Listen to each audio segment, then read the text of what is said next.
আমার কাছে প্রতিটা শুক্রবার মানেই হচ্ছে ঈদের দিন। এই শুক্রবার হলেই আমি আমার মায়ের কাছে ছুটে যাই। প্রতিটা সপ্তাহ একেবারে কাজকর্ম সব কিছু করে আমি একবারে হাঁপিয়ে উঠি। আর শুক্রবার হলেই আমি গিয়ে হচ্ছে আমার মায়ের হাতের মজার মজার রান্না করা সব খাবার খাই। তো আজকে শুক্রবার আম্মু হচ্ছে তার পছন্দের মোরগটা আজকে রান্না করবে, তাই সকালবেলায় সেটা কুটে বেছে পরিষ্কার করছে। আমি কিন্তু এইসব কাজ জীবনেও পারবো না। আমার কাছে মনে হয় এই জেনারেশনে আমার মাই শেষ, যে কিনা এই যে এভাবে মুরগি হচ্ছে ধুয়ে বেছে কেটে তারপর পিঠা বানানো এগুলো বানাইতে পারে। আমার পক্ষে সম্ভব না। আমরা তো বাজার থেকে একেবারে ড্রেসিং করে তারপর নিয়ে আসি। এছাড়াও আজকে হচ্ছে আমি নিজের হাতে আমার আব্বু আম্মুর জন্য মজার একটা খাবার তৈরি করব, সেটা হচ্ছে ফুলকপির পাকোড়া।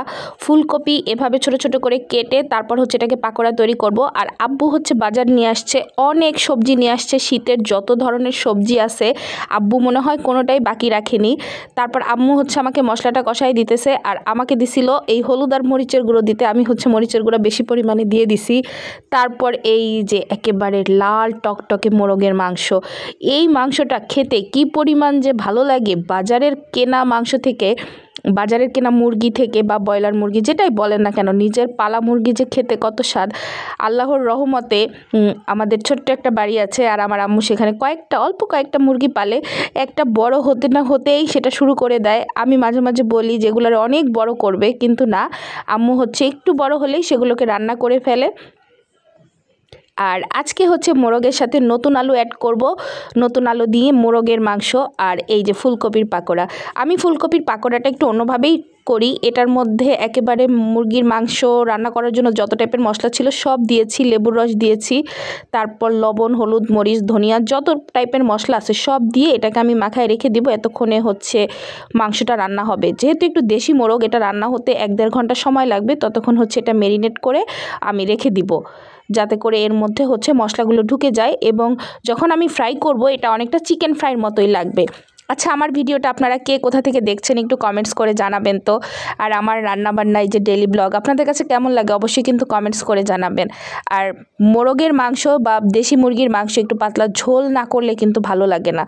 তার জন্য হচ্ছে এটাকে একেবারে পাতলা ঝোল করব। অসম্ভব সুন্দর একটা ঘ্রাণ বের হয়েছে, আর মাটির চুলায় রান্না এর স্বাদ আমি কিন্তু আগে কখনো পাইনি। গত 2-3 বছর ধরে আল্লাহর রহমতে নিজেদের ছোট্ট একটা বাড়ি হওয়ায় এই সুবাদে আমি এই টেস্টটা উপলব্ধি করতে পারি। তারপর এই যে আমি হচ্ছে ফ্রাই করতেছি, আম্মু বারবার বলতেছিল পুড়ে যাবে পুড়ে যাবে। আমি আম্মুর রান্নাঘরটা একেবারে নষ্ট করে ফেলছি। আম্মু রান্না করলে কিন্তু একটুও নোংরা হয় না, বাট আমি রান্না করলে এরকম হয়ে যায়। ফুলকপির পাকোড়াটা ভীষণ মুচমুচে হয়েছিল, কারণ বেসনের সাথে আমি চালের গুঁড়োও অ্যাড করেছিলাম। আমার বাচ্চারা না শীতের সবজি একদমই খেতে পছন্দ করে না, তাই তাদেরকে শীতের সময় ফুলকপি, বাঁধাকপি এগুলো এভাবে আমি মুচমুচে করে বিভিন্ন মশলা দিয়ে মাখিয়ে তারপরে খাওয়াই। ওরা চিকেন ফ্রাইড মতো করেই খেয়ে ফেলে। তারপর দুপুরবেলা হয়ে গেছে, পরিবারের সাথে আমরা লাঞ্চ করতে বসেছি।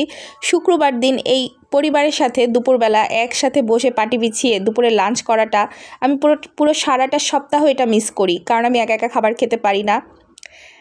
আমার এই ভিডিওগুলো আপনাদের কাছে কেমন লাগে, আমার সাধারণ জীবন, সাধারণ লাইফস্টাইল আপনাদের কাছে কেমন লাগে অবশ্যই কমেন্টস করে জানাবেন। আর ভিডিওটা যদি ভালো লাগে আপনাদের কাছে অবশ্যই কিন্তু আপনাদের মূল্যবান মতামত জানাবেন এবং শেয়ার করবেন। ভালো থাকবেন সবাই, আল্লাহ হাফেজ।